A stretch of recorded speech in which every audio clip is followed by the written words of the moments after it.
अस्सलामु अलैकुम वरहमतुल्लाहि वबरकातुह। क्या कभी तुमने अपने दिल से यह सवाल किया है कि रमजान तो हर साल आता है, मगर कुछ लोगों की जिंदगी वाकई बदल जाती है। उनके चेहरे बदल जाते हैं, उनके दिल नर्म हो जाते हैं, उनकी दुआएं बदल जाती हैं। जबकि कुछ लोग रमजान गुजारते हैं, रोजे रखते हैं, तरावी पढ़ते हैं, मगर रमजान खत्म होने के बाद सब कुछ वैसा ही रहता है। क्या फर्क है उन दोनों के दरमियान? क्या अल्लाह की रहमत सबके लिए नहीं आती, या फिर कोई ऐसा राज है जिसे कुछ लोग समझ लेते हैं और कुछ लोग सारी जिंदगी नहीं समझ पाते?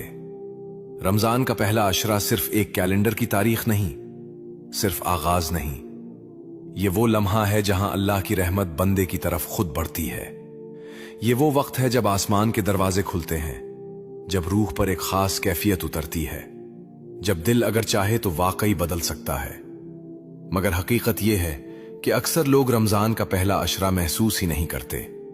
वो रोजा रखते हैं, वक्त पर इफ्तार करते हैं, शायद नमाज भी पढ़ते हैं, मगर वो रूहानी दरवाजा जिसके बारे में औलिया ने बात की, जिसके बारे में अहादीस में इशारे मिलते हैं, वो दरवाजा उनके लिए बंद ही रहता है, क्योंकि वो उसके राज को नहीं समझते।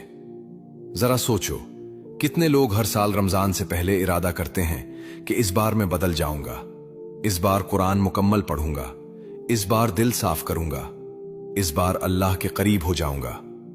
लेकिन रमजान आता है, दिन गुजरते हैं, मसरूफियात बढ़ती हैं, और फिर एक दिन अचानक एहसास होता है कि रमजान खत्म होने वाला है, और दिल में एक अजीब सी खाली जगह रह जाती है। क्यों ऐसा होता है? क्या इबादत कम थी या कोई बुनियादी चीज मिस हो गई थी? यही वो सवाल है जिसका जवाब हमें रमजान के पहले अशरे में छुपे हुए राजों में मिलता है। रसूल मोहम्मद सल्लल्लाहु अलैहि वसल्लम ने फरमाया कि जब रमजान आता है तो जन्नत के दरवाजे खोल दिए जाते हैं, जहन्नम के दरवाजे बंद कर दिए जाते हैं, और शयातीन को कैद कर दिया जाता है। यह हदीस सही बुखारी और सही मुस्लिम में मौजूद है। लेकिन यहां एक सवाल पैदा होता है, अगर शयातीन कैद हो जाते हैं तो फिर दिल क्यों नहीं बदलते? अगर जन्नत के दरवाजे खुल जाते हैं तो फिर हम उन दरवाजों तक क्यों नहीं पहुंच पाते? क्या सिर्फ ये सुन लेना काफी है, या इसके पीछे कोई गहरा राज है जिसे समझना जरूरी है?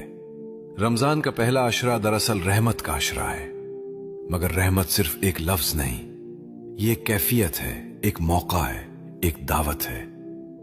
अल्लाह हर बंदे को बुलाता है,